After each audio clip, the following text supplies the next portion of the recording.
ఇప్పుడే ఎన్గోల్డ్ బయర్స్ కి కాల్ చేయండి. మీ తాకట్టు బంగారం కష్టాలకి గుడ్ బై చెప్పండి. సార్ నమస్తే సార్.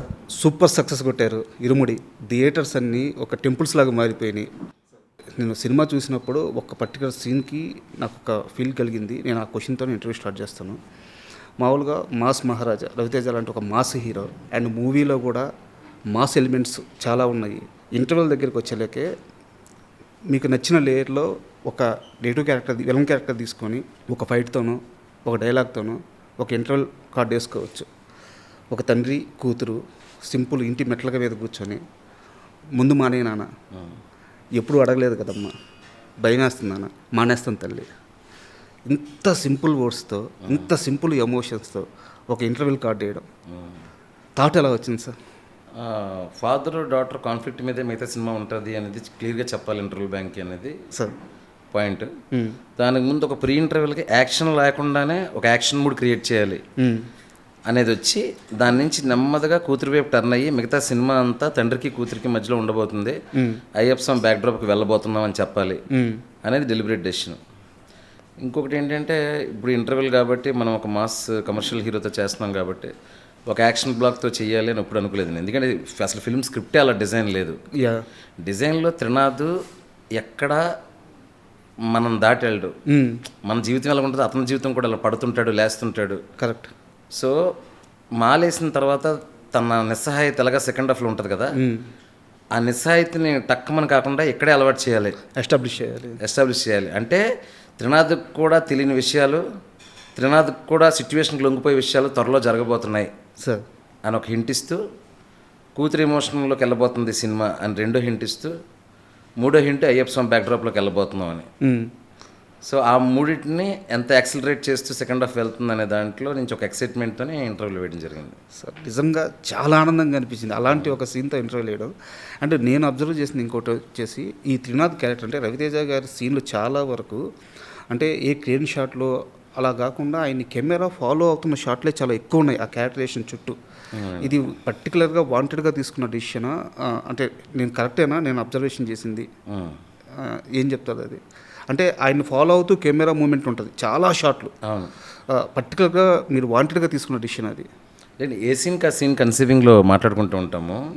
బట్ నేనేమన్నానంటే త్రినాథ్ అనే వాడిని ఆడియన్స్ ఎంత రిలేట్ అయితే తన బాడీ లాంగ్వేజ్కి, తను మాట్లాడే మాటకి, తన కళ్ళల్లో కన్నీళ్ళకి, తన చిరునవ్వుకి ఎంత రిలేట్ అయితే అంత బాగా ప్రీక్లైమాక్స్ అండ్ క్లైమాక్స్ పోర్షన్స్ వర్కౌట్ అవుతాయి అనేది నాకు తెలుసు. సో అందువల్ల ఏంటంటే త్రినాథ్ ఆ టైంలో ఎలా ఉన్నాడు అనేది మాత్రం ఆడియన్స్కి అబ్జర్వ్ అవ్వాలి అనే దాంట్లోంచి కెమెరా యాంగిల్స్ కానీ అన్ని ప్లాన్ చేయడం. ఎక్కడ డిస్టర్బెన్స్ లేదు సార్ కెమెరా యాంగిల్స్లో. ఆ క్యారెక్టర్ మూడు ఎక్కడ చెడిపోకుండా ఫాలో అవుతుంది. అంటే రెండు రకాలు ఉంటాయండి. ఒకటి ఏంటంటే క్యారెక్టర్ కంటే మేకింగ్ స్పీడ్గా వెళ్ళిపోవడం, లేదంటే క్యారెక్టర్తో పాటు క్యారెక్టర్ ఎంత నెమ్మదిగా ఉంటే అంత నెమ్మదిగా మేకింగ్ చేయడం. క్యారెక్టర్ కొంచెం ఫాస్ట్ అయినప్పుడు ఫాస్ట్గా చేస్తే ఆ క్యారెక్టర్ తాలూకే స్పీడే ఆడిటోరియం సెట్ అవుద్ది. So you don't feel lag. ఆ క్యారెక్టర్ తాలూకా డైనమిక్స్లోకి వెళ్ళిపోతారు అనమాట audience. So then they will forget that film is fast or slow, they doesn't matter అనమాట. సార్ అది అండ్ మూవీ అంటే నేను అడగాలి ఈ క్వశ్చను, మొహమాట పడకూడదు ఎందుకంటే మంచి విషయం కాబట్టి. రవితేజ గారికి ఆయన స్థాయి హిట్ వచ్చి చాలా సంవత్సరాలు అవుతుంది. మూవీ ఇంత పెద్ద బ్లాక్ బస్టర్ అయిన తర్వాత రవితేజ గారి నుంచి వచ్చిన రెస్పాన్స్ ఏంటి సార్? చాలా ఆనందంగా ఉన్నారండి సార్. అంటే ఆయన చెప్పే విధానంలో ఒక నిజాయితీ ఉంటుంది. ఎక్కువ చెప్పకపోయినా ఆయన సంతోషంగా ఉన్నాడు అనేది ఆయనకి నాకు అర్థమైంది. సో మేము మాట్లాడుకునేటప్పుడు అలా కొట్టేసాం ఇలా కొట్టేసాం అలా ఏమో అనుకోలేదు. We are happy, we both are happy, each other we know that we are so happy అంతే. అండ్ పైగా మీ ఇద్దరి మెంటాలిటీ కూడా బాగా మ్యాచ్ అయ్యేలాగా ఉంది. ఎందుకంటే ఇద్దరు ఒకే వైపులో ఉంటారు, ఒకేలాగా ఆలోచిస్తారు, ఇద్దరు సరైన అదే పాత్రలో ఉండే మనుషులు. సో ఆ ఎక్స్పీరియన్స్ ఎలా ఉంది సార్ ఇంత మేకింగ్ ఎక్స్పీరియన్స్ రవితేజ గారితో?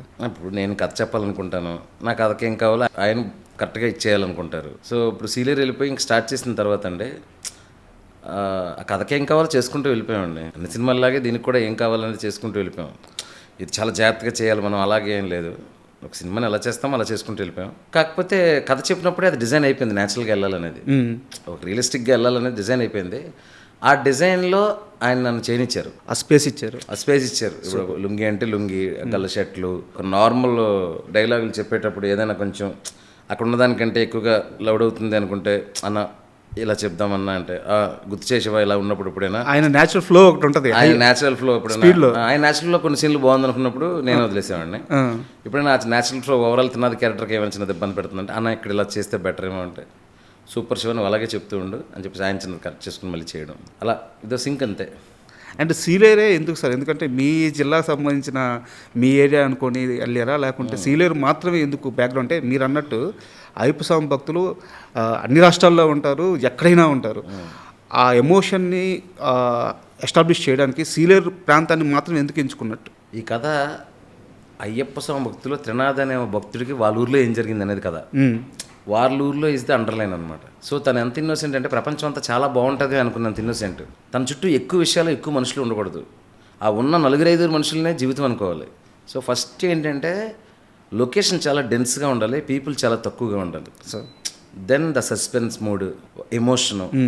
క్యారెక్టర్లు తక్కువ ఉండేసరికి ఏమవుతుందంటే జనాలు క్యారెక్టర్లు తక్కువ ఉండేసరికి నీ కళ్ళకి ఎక్కువగా కనపడుతుంటారు, వాళ్ళు పెద్దగా కనపడుతుంటారు క్యారెక్టర్లని. సార్ ఎక్కువ మందిలో తక్కువ మందిని చూపించడం కంటే అవును, అలాంటి ఒక డెన్స్ లొకేషన్లో 4-5 క్యారెక్టర్లు పెట్టి నువ్వు కథ చెప్తున్నప్పుడు నీకు తెలియకుండానే ఒక ఏరీ మూడ్ క్రియేట్ అవుతుంది వాళ్ళ చుట్టూ. వాళ్ళని ఫాలో అయ్యే విధానం కూడా ఆడియన్ చాలా ఆర్గానిక్గా ఉంటుంది అనమాట. సో అందుకని అక్కడ పెట్టాం. పైగా ఇలాంటి ఒక అన్యూజువల్ విషయాలు మన ప్రపంచానికి దూరంగా ఎక్కడో జరిగిందనే ఫీలింగ్ మనకి ఇంకా ఎక్కువ టెన్షన్ని, ఒక ఇన్వాల్వ్మెంట్ని క్రియేట్ చేస్తుంది. Correct sir. అందుకని ఆ అడవులు, ఆ డ్యాములు, ఆ న్యాచురల్ లొకేషన్స్ మధ్యలో అంత న్యాచురల్గా ఉన్న మనిషి అతను త్రినాథ్ అనేవాడు. సో అతను కూడా ఒక నేచర్లో ఒక డైమండ్ లాగా అక్కడెక్కడ ఉన్నాడు, ఒక వజ్రం లాగా అనే ఒక ఇంపాక్ట్ వస్తుందని. అండ్ సినిమా చూస్తున్నప్పుడు ఈ తండ్రి కూతుర్ల ఎమోషన్ గురించి మాట్లాడదాము. అండ్ అయ్యప్ప స్వామి బ్యాక్గ్రౌండ్ వాడుకుంటున్నప్పుడు ఏదో చూచాయిగా తెలుసుకొని అలా వాడలేదు, నాకు అర్థమవుతుంది. ఎందుకంటే నేను స్వతహాగా మాలేసే వ్యక్తిని. నేను సినిమా కోసం మాలేసారు మీరు. నాకు ఎక్కడ అద్భుతంగా అనిపించిందంటే ఎందుకు త్రినాథ్ కూతురు కోసం ఇంత చేస్తున్నావు అన్నప్పుడు నాకు బిడ్డలు పుట్టలేదు, మా ఇద్దరు తను అవమానపడతా నా భార్య తనే భరించింది ఆ కష్టాన్ని. మీరు వచ్చి అయ్యప్ప మాల వేసుకొని కోరుకుంటే అవుద్ది అని చెప్పారు గురుస్వామి. ఆ క్షణం నేను అయ్యప్పని అట్ట కోరుకుంటే నాకు బిడ్డ పుట్టింది, మణికంఠ అని పేరు పెట్టుకున్నానని ఒక సీన్ ఉంటుంది. అయ్యప్ప మాల వేసుకున్న కన్యస్వామి, నేను మామూలుగా రియల్గా చెప్తున్నాను, అయ్యప్ప మాల వేసుకున్న కన్యస్వామి ఎంత పవర్ఫుల్ అంటే ఆ మాల కాలంలో 41 రోజుల్లో ఆయన ఏదైనా ఒక్క కోరిక మనస్ఫూర్తిగా కోరుకుంటే ఆ కోరిక నిజమవుద్దని గురుస్వాములు చెప్తుంటారు. నిజమైన సందర్భాలు ఉన్నాయి కూడా నా జీవితంలో కూడా. అంటే ఎంత స్టడీ చేశారు. మొదటిసారి మాలేసుకున్న వ్యక్తి నాకు బిడ్డ కావాలని మొక్కుకోవడం, ఆ బిడ్డ పుట్టడం, ఆ బిడ్డ మీద ప్రేమ చూపించుకోవడం నాకు చాలా బ్యూటీ అనిపించింది సార్. అంటే స్వతహాగానే మిగతా ఫ్రెండ్స్ వీళ్ళందరూ మాలేస్తుంటారు కదండి. జనరల్గా ఎక్కడికి వెళ్ళినా కూడా ఈ కన్యస్వాముల గురించి వాళ్ళకి, ఎందుకంటే మా ఊర్లో అయ్యప్ప స్వామి గుడి ఉంది మా ఇంటికి దగ్గరలో. సో ప్రతిసారి బ్యాచ్లో ఒకరో ఇద్దరు మాలేస్తారు, వాళ్ళతో అడపదడప కాన్వర్జేషన్స్ అన్నీ ఉంటాయి కదా. అందులో చెప్తారు నాకు అయ్యప్ప స్వామి అంటే చాలా ఇష్టం, ఆ దేవుడి దయ వల్ల అయ్యప్ప వాళ్ళు ఇది అయిపోతే బాగున్నాను, అంటే ఆ ఎగ్జామ్ ఈసారి డిఎస్సి నేను ఎలాగైనా కొట్టాలి, సర్మల్ ఇల్లు వచ్చేస్తాను అయిపోద్ది అని. Cinema is what reflection of the society and the reflection of your ఎన్వైరన్మెంటే కదా. ఎగ్జాక్ట్లీ. ఆ ఎన్వైరన్మెంట్ మనం చూస్తూ ఉంటాం. పైగా నేను స్వతహాగా మాలేసుకుని వచ్చినప్పుడు నాకు ఎక్స్ట్రా అడ్వాంటేజ్ ఏమైందంటే, అంటే నేను వెళ్ళడం మాలేసుకోవడం దీని గురించి తెలుసుకుందాం అనుకున్నా, నేను ఇన్వాల్వ్ అయిపోయాను. అండ్ ఆ కామ్నెస్ డ్యూరింగ్ దట్ దీక్ష డేస్లో ఎర్లీ మార్నింగ్ 4:30కి లేవడం, ఎక్కువ ఎవరితో మాట్లాడకపోవడం, సైలెంట్గా ఉండడం, ఆ కామ్నెస్ అది నాకు చాలా హెల్ప్ అయింది. సో ఇక్కడ నుంచి ఏంటంటే అది ఆల్మోస్ట్ ఎప్పుడు కుదిరితే అప్పుడు వేయాలనేంత ఇది కలిగిందనమాట సార్. అది సో పర్సనల్గా ఎక్స్పీరియన్స్ అవ్వడం. నా పడి పూజలు, వాళ్ళు రుద్రాక్షలు ఎలా వేసుకుంటారు, వాళ్ళ అటైర్ ఏంటి, భిక్ష చేసినప్పుడు కానీ పడి పూజలో కానీ ఆ షర్ట్ విప్పేసి కండువ కట్టుకునే విధానం, ఇవన్నీ నేను పర్సనల్గా ఎక్స్పీరియన్స్ చేయడం వల్ల కాన్ఫిడెంట్గా చేయగలిగాను. ఎవరో చెప్తే అది కరెక్టా లేదని మళ్ళీ ఇంకొకరిని అడగాలి. అదే మనమే ఎక్స్పీరియన్స్ చేయడం వల్ల పర్ఫెక్ట్ ఇది కరెక్ట్ అని ఒక కాన్ఫిడెన్స్తో చేయడం వల్ల ఏంటంటే అథెంటిసిటీ వచ్చింది. సూపర్. ఆ బ్యాక్ డ్రాప్ మొత్తానికి. అండ్ మూవీ ఇప్పుడు శ్రావణ మాసంలో రిలీజ్ అయింది, కొన్ని రోజులు అయితే కార్తీక మాసం వస్తుంది, లక్షల మంది అయ్యప్పలు మాలేసుకుంటారు. మూవీ ఆ టైంలో వచ్చుంటే ఇంకా చాలా బాగుండేదేమో. అంటే ఇప్పుడు సూపర్ సక్సెస్ అయింది, ఎలాంటి ఇబ్బంది లేదు. అంటే ఇది షెడ్యూల్డ్ అయిపోయింది release, what ever OTT date కానీ ఇది కానీ మీరు అన్నట్టు. అంటే ఇప్పటికీ కూడా ఈ సినిమాలో పాటలు కానీ ఇవి కానీ రేపు కార్తీక మాసం రాగానే మారుమైపోతాయి. నేను 3 పాటలు ఉన్నాయి, బ్రహ్మాండమైన పాటలు. కట్టుకట్టు సాంగ్ ఉంది, మల్లెపూల పల్లకు ఉంది, పైగా ఇప్పుడు మీకు ఇంటర్వెల్ తర్వాత ఒక బ్యూటిఫుల్ సాంగ్ ఉంటుంది. అసలు అయ్యప్ప మాల్లోకి వెళ్ళిన తర్వాత రోజులు గడుస్తున్న కొద్దీ ఎలా రిలాక్స్ అవుతాడు మనిషి, ఎలా ఆ ట్రాన్సిషన్ పీరియడ్లో ఆ డిస్టర్బెన్స్ నుంచి ఆ పీస్ ఎలా వస్తుంది అనే ట్రాన్సిషన్ పీరియడ్, అది సూపర్ సాంగ్ అది. సార్ అలాంటి కాంటెక్స్లో ఇప్పుడు దాకా పాట రాలేదు. అంటే అయ్యప్ప స్వామి పాటలు వచ్చాయి కానీ ఒక మామూలు మనిషి అయ్యప్ప మాల వేసుకున్నప్పుడు స్లోగా అతను ఎలా కన్వర్ట్ అవుతాడు, దానికి ఎలా అలవాటు పడతాడు అనే సిచ్యువేషన్ చాలా కొత్త సిచ్యువేషన్. సార్ అది ఇప్పుడు రేపు పొద్దున వీడియో సాంగ్ రాబోతుంది. సో సినిమాలో కూడా అది చాలా బాగా పోయింది.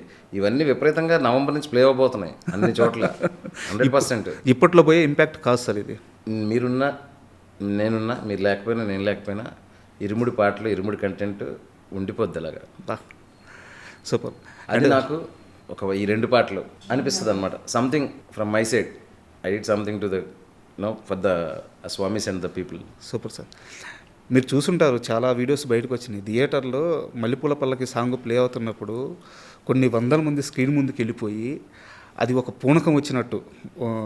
ఇంచుమించు నేను ఈ ఇంటర్వ్యూ స్టార్టింగ్గా చెప్పాను, థియేటర్స్ గుడ్లుగా మారిపోతున్నాయని చెప్పేసి. ఆ విజువల్స్ చూస్తున్నప్పుడు ఎలా అనిపిస్తుంది? ఇదంతా మీరు కన్సీవ్ చేసింది కదా, మీ మైండ్ నుంచి వచ్చిన ఈ ప్రోడక్ట్? లేదండి, ఆడియన్స్ కన్సీవ్ చేసిందే. ఆడియన్స్కే ఇస్తారా క్రెడిట్? వాళ్ళు అనుకున్నారు అది జరిగింది. ఎందుకంటే డెఫినెట్లీ నేను మల్లెపూల పల్లకి సాంగ్ ఉండాలి అని చెప్పేసి స్క్రిప్ట్ లెవెల్లోనే ఒక లీడ్ వేసుకొని షూటింగ్ చేస్తున్నాము. దాని తర్వాత సోషల్ మీడియాలో ఒకరు స్టార్ట్ చేసి తర్వాత బర్స్ట్ అయింది. అవును. సో నా ఇంటెన్షన్ వాళ్ళ ఇంటెన్షన్ ఒకటే అయిపోయింది. వాళ్ళు అప్పటి నుంచి స్టార్ట్ చేశారు, మేము గుళ్ళు చేసేస్తాం థియేటర్స్ని.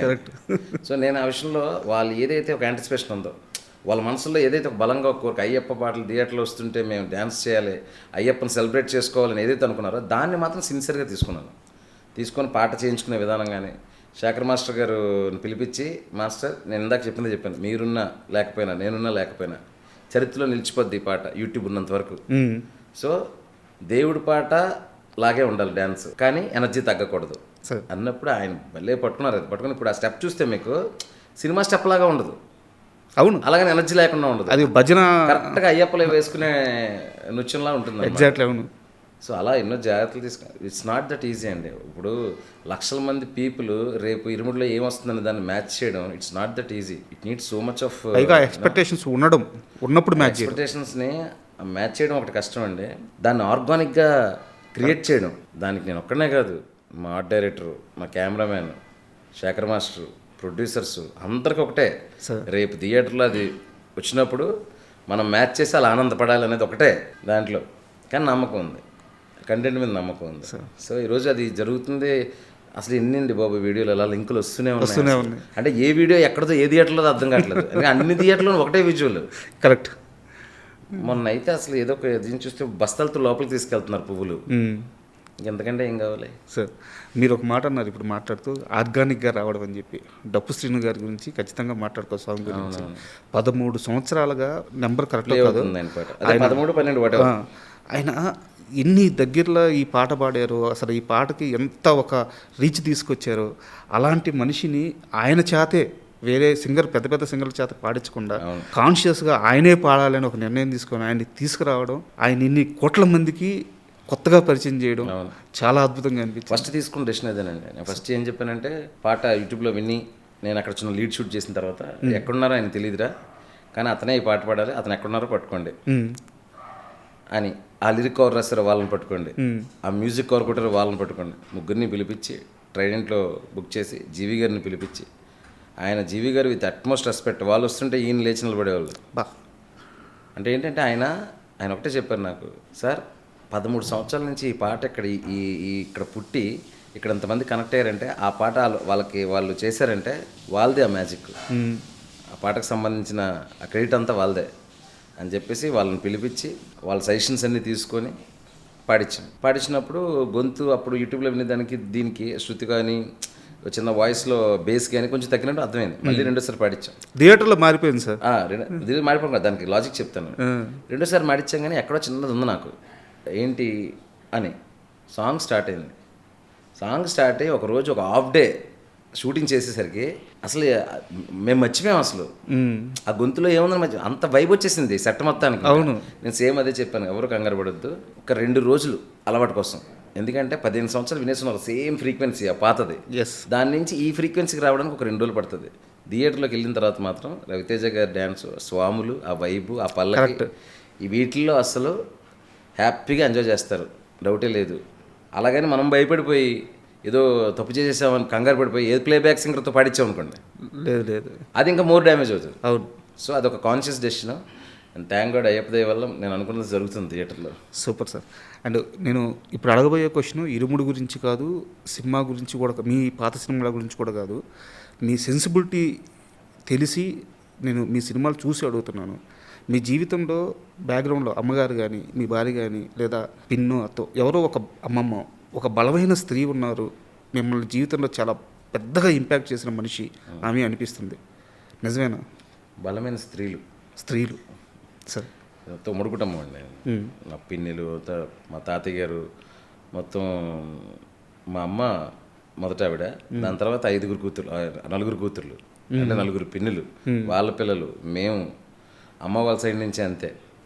సో ఏంటంటే చిన్నప్పటి నుంచి చుట్టూ ఫెమినిన్ వరల్డ్ ఉందన్నమాట. సో అది దాని తర్వాత కాలేజ్కి వెళ్ళిన తర్వాత మన ఫ్రెండ్స్ అమ్మాయిలు అవ్వచ్చు. అసలు ఏమనంటే ఒక అమ్మాయి పాత్ర లేని మనిషి జీవితం ఏ ఫేజ్లోనే ఉండదు. అంతే సార్. సో వాళ్ళ తాలూకా ఇది ఉంటుంది. కాకపోతే ఏంటంటే నాకు బేసికల్గా ఈ మిడిల్ క్లాస్ మెంటాలిటీస్, వాళ్ళ మధ్యలో ఉండే కాన్ఫ్లిక్ట్స్, వాళ్ళ మధ్యలో ఉండే ఎమోషన్స్, అవి బాగా ఇష్టం అనమాట. అంటే నేను స్వతహాగా వాళ్ళతో పాటు ఉండి మాట్లాడి ఇష్టపడతాను. సినిమాలు తీసేటప్పుడు కూడా నాకు అలాంటివి టచ్ చేయడం ఇష్టం. నిన్ను కోరి మధ్యలో లైట్ హార్టెడ్గా లవ్ స్టోరీలు కాబట్టి అలా తీసాము. ఇందులో ఆ లవ్ యాంగిల్ కాకుండా ఇంకా అంతకంటే పెద్ద కాజ్ ఉంది, పర్పస్ ఉంది దీనికి. గర్ల్స్, వాళ్ళ చుట్టూ ఉండే ఒక ప్రపంచం, అందులో ఒక ఇన్నోసెంట్, ఆ ఆడవాళ్ళ వెనకతలు నిలబడే ఒక ఇన్నోసెంట్, వాడికి తాగడం అనే ఒక ఫ్లా, దాంట్లోంచి నన్ను ఎక్స్ప్లోర్ చేసుకోవడానికి అవకాశం ఇచ్చింది సినిమా సార్. అందువల్ల చేయగలిగాను. నాకు బాగా అనిపించింది ఎక్కడంటే కొన్ని డైలాగులు ఉన్నాయి సార్. ఆడపిల్లని పెంచాల్సింది భయంతో కాదు, ధైర్యంగా పెంచాలి, ఆ పిల్లలో ధైర్యం ఉండేలా పెంచాలని చెప్పి ఒక సీన్ ఉంటుంది. హీరో గారు చెప్తారు. అండ్ ఇంకో డైలాగ్ వచ్చేసి, మన పిల్లల వెనక ఒకడున్నాడు, పైన చెయ్యేస్తే చంపేస్తాడనే భయం లేకపోతే వాళ్ళని మనం కాపాడుకోలేమని చెప్తారు. ఎంత బలమైన మాటలు అయ్యి. అంతే కదండి సార్. మనం చూస్తున్నాం కదా ఇవన్నీ. నేను దీంట్లో డిస్కస్ చేయాలి, నిలబడాలి, ధైర్యంగా మాట్లాడాలి, అది ఏ ప్రాబ్లం అయినా సరే, జస్ట్ స్పీక్ అవుట్. దాని తర్వాత అది ఎంత దూరం వెళ్తుందనే తర్వాత విషయం, మాట్లాడాలి అనే ఒక విషయాన్ని చెప్పడానికి ట్రై చేశాను. అది ఏదో లైట్ హార్టెడ్గా స్పీచ్లాగా చెప్తే ఈ కాలంలో అవ్వదండి. కొన్ని విషయాలు గట్టిగా చెప్తేనే, గుండెకి తగిలేలా చెప్తేనే అవి నిలబడతాయి బ్రెయిన్లో. అందుకే నేను కొంచెం ఇంటెన్స్గా చెప్దామని డిసైడ్ అయ్యాను ఈ పాయింట్ని. చాలా లైట్ హార్టెడ్గా ఒక ఫ్యామిలీ కథలా కూడా చెప్పొచ్చు, కానీ అది ఇంపాక్ట్, ఇమేజ్ నిలబడాలండి. కనీసం సినిమా చూసిన తర్వాత వచ్చి 2 గంటలు కనీసం ఇంకొకరితో షేర్ చేసుకోవాలి, ఈ పాయింట్ చెప్పాడరా, ఈ పాయింట్ ఇందులో డిస్కస్ చేశారని నాకు ఫీలింగ్ అయినా ఉండాలి సార్. స్వతహాగా నాకు సినిమాని థియేటర్లో వదిలేసేయడం కంటే అది ఏదో టేక్ అవే చేయాలనే మెంటాలిటీ నాది నా ఫస్ట్ ఫిలిం నుంచి. లక్కీ ఇది 100% టేక్ అవే చేసింది. In that way very fortunate.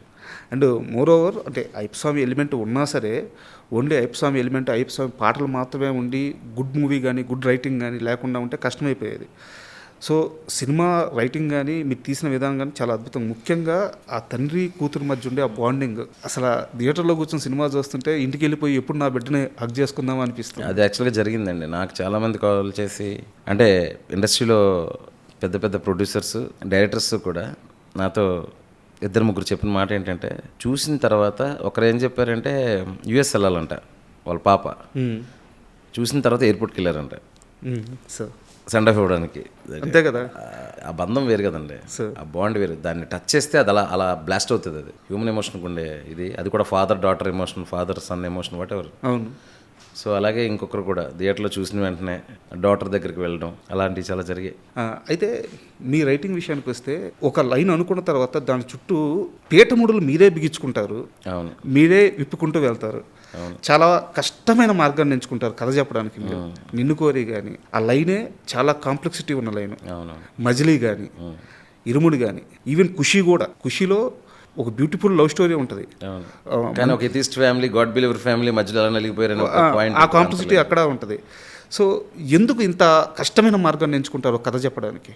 Real life అలాగే ఉంటుందండి. రియల్ లైఫ్ ఇప్పుడు మిడిల్ క్లాస్ ఫ్యామిలీ లోపలికి వెళ్తే వాళ్ళకి వచ్చే ప్రాబ్లమ్స్, అక్క చెల్లెల మధ్యలో ఒక చీర గురించో, లేదంటే ఫ్యామిలీ మెంబర్స్ మధ్య, అన్నదమ్ముల మధ్యలో 60 రూపాయల కోసం, చాలా చిన్న చిన్న విషయాల కోసమే ఎమోషనల్గా లోన్ అయిపోతారు. మిడిల్ క్లాస్ ఫ్యామిలీలో ఆ బ్యూటీ ఉంటుంది. 1000 కోట్లు 2000 కోట్లు ఉన్నోడికి ఏముంటుంది, సాదాసీదాగా వెళ్ళిపోద్ది తన లైఫ్. ఎక్కడైతే బతకడానికి కష్టం ఉందో అక్కడే కాన్ఫ్లిక్ట్ వస్తుంది. ఆ కాన్ఫ్లిక్ట్లో ఆ పర్టికులర్ మనుషులు ఎలా రియాక్ట్ అయ్యారు, అందులో ప్రేమ ఉంటుంది, జల్సీ ఉంటుంది, ద్వేషం ఉంటుంది, అలాంటి వాటి మీద సినిమా తీయడం ఇష్టం అనమాట. సార్ సో అందుకే ఇప్పుడు ఈ సినిమాకి వచ్చేసరికి ఇది కంప్లీట్గా డిఫరెంట్ ప్రెమైస్ అనుకోండి.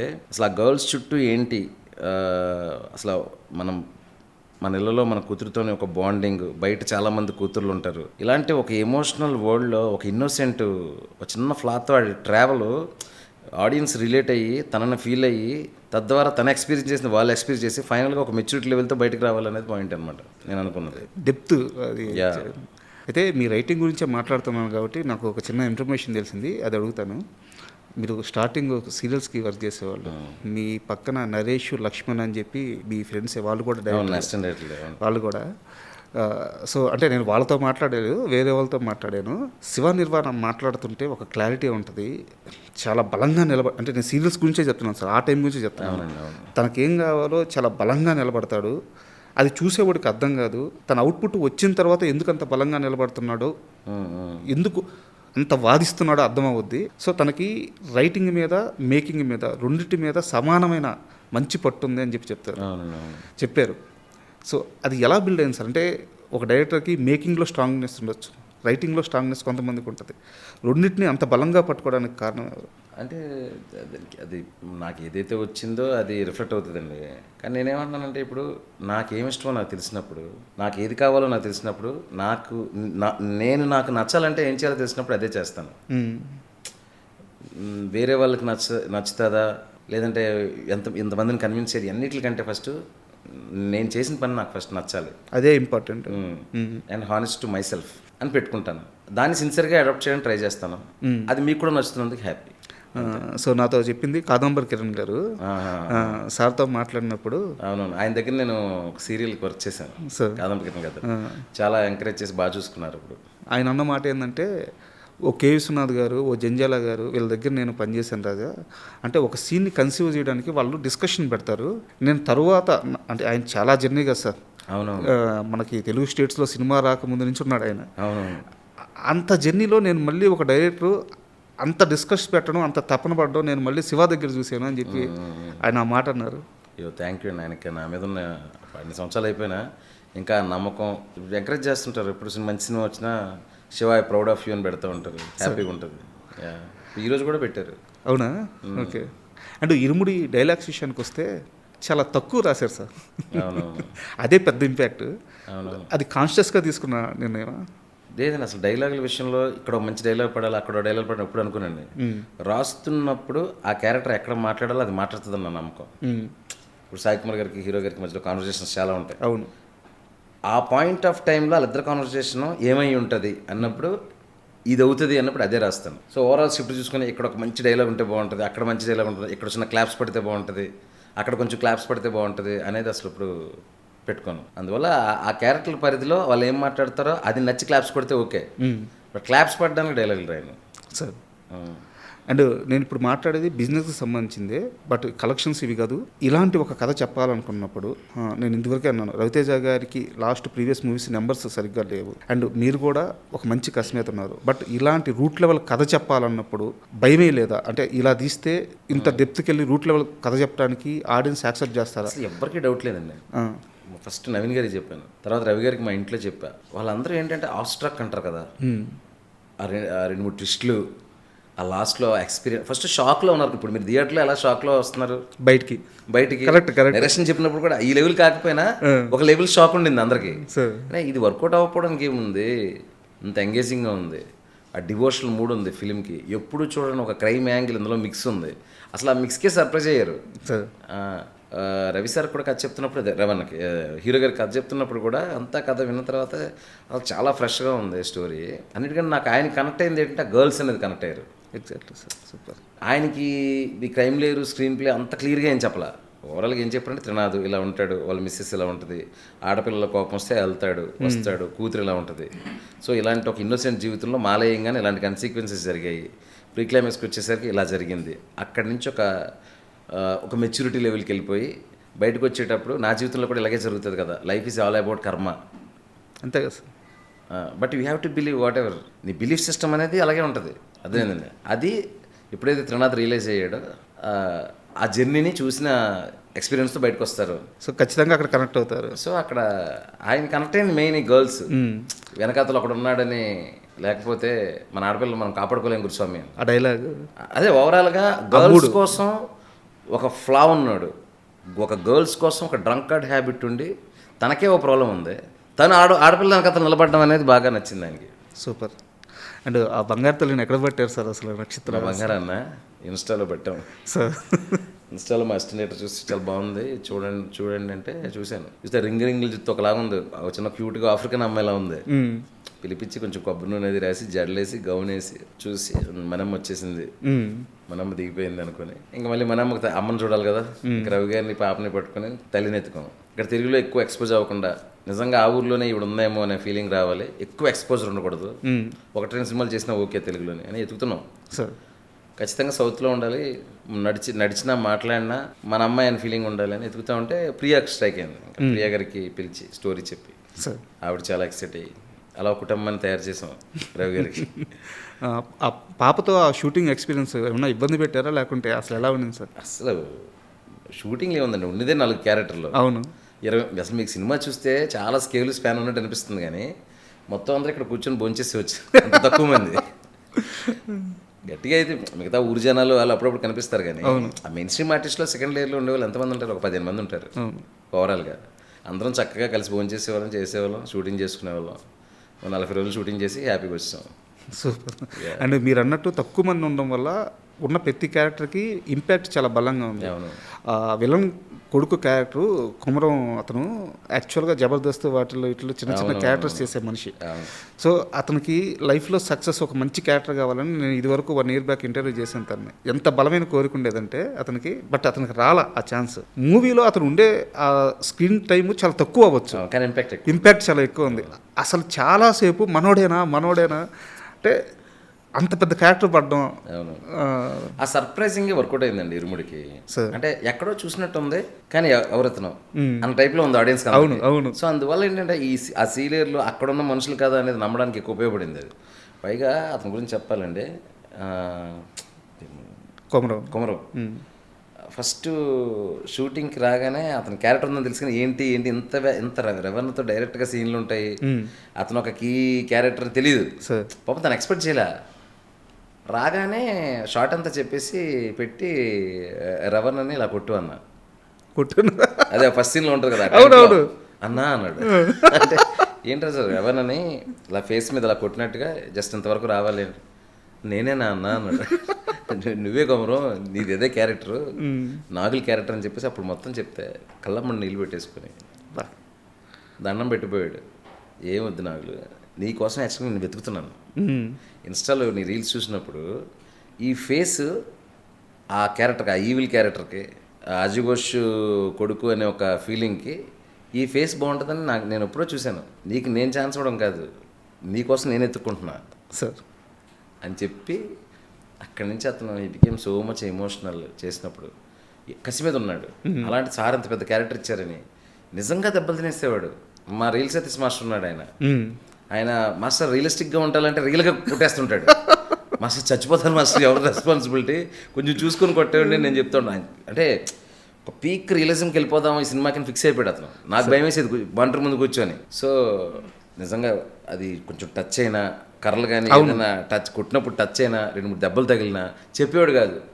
మళ్ళీ చెప్తే తగిలేస్తుందని డైరెక్ట్గా ఇంటెన్సిటీ తగ్గించేస్తారేమో అని. ఎందుకంటే ఆలోట్ వెళ్ళిపోయాడు. ఇంకా తనకు అవసరం నా ఎంత కష్టపడతా అని. ఈ సందర్భంగా అతనికి నేను కూడా థ్యాంక్స్ చెప్తున్నాను కొమరానికి. బట్ చాలా మంచి పేరు వచ్చింది అతనికి. Yes sir. అండ్ చాలామంది ఇరుముడి చూసిన తర్వాత అంటే రామ్ చరణ్ గారి ఫ్యాన్స్ మీ సెన్సిబిలిటీకి, ఆయన ఆ యాక్టింగ్కి, సో రామ్ చరణ్ గారితో మీ మూవీ పెడితే చాలా బాగుంటుందని చెప్పి అసలు సోషల్ మీడియా అంతా అవే మెసేజ్లు పెడుతున్నారు. సో ఆ ప్లానింగ్ ఏమైనా ఉంది? అదేనండి స్టోరీ అండి దేనికైనా సార్. ఫస్ట్ మనకు బాగా నచ్చి ఇది ఒక అద్భుతంగా కథ అవుతుంది, దేనికి క్యారీడ్ అవి అయిపోకూడదు కదా. ఇప్పుడు ఈ సినిమా నాకు ఒక రెస్పెక్ట్ ఇచ్చింది, ప్రేక్షకులు నన్ను చూసే విధానాన్ని కొంచెం పెంచింది సార్. దాన్ని ఇంకా పెంచేలా ఉండాలి తప్ప కదా కంగారుగా ఏదో కథ చేసేసి అలా కాదు కదా. So first I focus on writing, then ఆ రైటింగ్లో ఎవరు సూట్ అవుతారు అనేది. ఓకే. బట్ నిజంగా నాకు అదృష్టం ఉండి ఆ రైటింగ్ కరెక్ట్గా సూట్ అయ్యి నిజంగా మీరు అన్నట్టు చరణ్ గారు లాంటి వ్యక్తి అక్కడ వెళ్ళానంటే గ్రేటే సార్. అండ్ మైత్రి గురించి మాట్లాడుకోవాలి సార్. ఇంత పెద్ద అద్భుతానికి బ్యాక్ ఎండ్లో ఉండి ఫుల్ సపోర్ట్ చేసిన వాళ్ళు. నాకు ఒక చిన్న విషయం తెలిసింది, మీరు ఫస్ట్ సీలేరుకి వెళ్ళిన తర్వాత అక్కడ కొన్ని సమస్యలు వచ్చి మెయిన్ కాస్ట్ కొంతమంది వెనక్కి వచ్చేసిన తర్వాత, అంటే ఫుల్ ఫ్లెడ్జ్డ్గా అప్పటికి షూట్ స్టార్ట్ అవ్వలేదు, పరిస్థితులను చూసుకొని వెనక్కి వచ్చేసిన తర్వాత అక్కడ రవితేజ గారికి కానీ మొత్తం వాళ్ళు సెట్ చేసిన విధానం, స్టేయింగ్ కోసం కానీ చాలా కష్టపడ్డారని తెలిసింది. అయ్యో నెవర్ బిఫోర్ అండి. అసలు 250 మంది చాలామంది అక్కడ ఇప్పుడు మీరు షూటింగ్ చేస్తే ఎంత క్వాలిటీ వర్క్ చేస్తాం కదా. ఇక్కడ వాడినట్టే జిమ్మీలు వాడాం, మంచి ఎక్విప్మెంట్ వాడాం, స్టడీ క్యాంప్స్ వాడాం, గింబల్ వాడాము.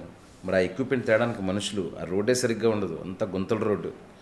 ఒక్కసారి అక్కడ లోపలికి వెళ్ళిపోయి ఏదైనా మిస్ అయిందంటే ఇంకా నెక్స్ట్ రోజే రావాలి తప్ప ఆ రోజు తేడానికి లేదు ఇంకా. అది ఏదైనా కూడా ఆ సీరియల్లో చిన్న మార్కెట్ ఉంటుంది, అక్కడ మనం కొంచెం పువ్వులు, పళ్ళు, కాయలు, పాల ప్యాకెట్లు ఇంతవరకు ఓకే. దానికి మించి ఏదొచ్చినా రాజమండ్రి వెళ్ళి తేవడమే, లేదంటే మారేడుమిల్లి వెళ్ళాలి. సో అవి కూడా చాలా దూరం కదా. వర్షాలు పడాయనుకోండి, అక్కడ ఏదో ఒక బండి డీసీఎం మీద దిగిపోయింది అనుకోండి, ఇంకంతే. ఆ వెనకాతల షూటింగ్లో అక్కడే ఉంటారు. అలాంటి పరిస్థితి ఇదంతా వదిలేదండి. పాపం ఆడపిల్లలు ఉన్నారు, ఈ 10 మంది ఆడపిల్లలు. వాళ్ళందరికీ ఆల్మోస్ట్ 2 చిన్న లాడ్జ్లు ఉన్నాయి. బాలాజీ గారు ఒక ఆయన ఉంటారు, పొల్లూరులో చేసినప్పుడు రమణమూర్తి గారు, వీళ్ళిద్దరూ ఫుల్ సపోర్ట్. అక్కడే అందరం అడ్జస్ట్ అయ్యి మెయిన్ టీం అంతా. హీరో గారికి ఏంటంటే ఆ జన్కో గెస్ట్ హౌస్ ఒకటి ఉంటుంది, అవును, అది ఇచ్చేసి దాన్ని స్పెషల్గా చాలా మార్పిచ్చారు. దాన్ని అంతా మార్పిచ్చి సాయి కుమార్ గారు మేమందరం అయితే చాలా చిన్న రూమ్స్, అది చిన్న లాడ్జ్లో ఉంటుంది, డీసెంట్గానే ఉంటుంది కానీ చిన్న హోటల్ అనమాట. ఇంకా మిగతా వాళ్ళు ఇళ్లలో వాళ్ళ ఇళ్లలోనే వీళ్ళల్లోనే అడిగి తీసుకొని హౌస్లు హౌస్లు అంటే అదే వాళ్ళు ఏదైతే ఉంటున్నారో అంటే సంకల్పం అంతే. ఇక అక్కడ రాసి పెట్టాడు నాకు దేవుడు, అక్కడ నేను చేయాలని. అదే అది జరగదేమో అనుకున్న దగ్గర జరిగింది షూటింగ్. ఎందుకంటే అసలు నేను వెళ్ళగానే అక్కడ అయ్యప్ప గుడి ఉంది డ్యామ్ కానుకొని. నాకు అసలు బుర్ర తిరిగిపోయింది. అసలు ఇనీషియల్గా నాకు ప్లానింగ్ అది కాదు, డ్యాము ఇది కాదు. ఎప్పుడైతే డ్యామ్ చూసానో డ్యామ్లో క్యారెక్టర్ చేశాను సినిమాలో. అదే గుడిలో షూటింగ్ చేద్దాం. అదే ఈ సినిమాకు ఉండే ప్రత్యేకత ఏంటంటే మీకు సినిమాలో పేర్లు బయట పేర్లు ఒకటే, అంటే సీలేరే, పొల్లూరే, డొంకరాయ్. సో ఏంటంటే ఈ ప్రపంచం నా కథ కోసం ఉందా అనే ఫీలింగ్ వచ్చింది. Exactly sir. ఎంత ఫ్రెష్ లుక్ వచ్చిందంటే, ఫ్రెష్ లుక్ వచ్చింది. అవును, టెరైన్ ఇదంతా ఆ నేపథ్యం కూడా కథలో ఒక భాగం అయిపోయింది. మనం మామూలుగా మలయాళ సినిమాలు ఓటీటీలో చూస్తుంటాం, క్రైమ్ ఇన్వెస్టిగేషన్ ఇట్లాంటి కొన్ని సినిమాలు రూరల్ ఏరియాలో జరిగినప్పుడు ఆ కొండలు అవి చూపిస్తున్నప్పుడు ఆ సస్పెన్స్ కానీ అవంతా క్యారీ ఫార్వర్డ్ అవుతూ ఉంటాయి. ఇక్కడ డివోషనల్గా క్యారీ ఫార్వర్డ్ అయింది, ఆ సస్పెన్స్ క్యారీ ఫార్వర్డ్ అయింది, ఆ ఊరే అసలు సినిమాలో ఒక భాగం అయిపోయింది. అవునవును. ఇప్పుడేనండి ఫస్ట్ ఏదైనా ఇలాంటి కథలకి ఏంటంటే ఫస్ట్ ఆడియన్స్ని ఒక ప్రపంచంలో, ఆడియన్స్ అసలు థియేటర్కి ఎందుకు వస్తారు? వాళ్ళు ఉన్న ప్రపంచం నుంచి వేరే ప్రపంచానికి రావడానికి. కరెక్ట్. ఆ వేరే ప్రపంచానికి మనం తీసుకెళ్ళినప్పుడు అంటే సగం పని అయిపోద్ది. అక్కడి నుంచి మన కథ, కాన్సెప్ట్, కాన్ఫ్లిక్ట్లు ఇంకా వర్కౌట్ అయితే పూర్తిగా పని అవుద్ది. ఆ రెండు జరిగినాయి. ఫస్ట్ ఇలా కూర్చోగానే ఒక 10 నిమిషాలు యాలలో సాంగ్ రాగానే మనం వెళ్ళిపోయాం, సీలేరు పొల్లూరులోకి వెళ్ళిపోయాం. సో అక్కడ ఉండే క్యారెక్టర్తో చిన్నగా కనెక్ట్. ఆ పాప, చిన్న స్కూలు, ఆ వాటర్ ఫాల్స్, అక్కడి నుంచి సైకిల్ మీద అడవిలోంచి తొక్కుంటూ వెళ్ళడం. యాక్చువల్గా ఏదైనా కూడా ఇన్వాల్వ్మెంట్ ఉన్న సినిమాకి ఫస్ట్ క్వాలిటీ అదే సార్. Exact sir. ఆ వరల్డ్లోకి తీసుకెళ్ళగలడం.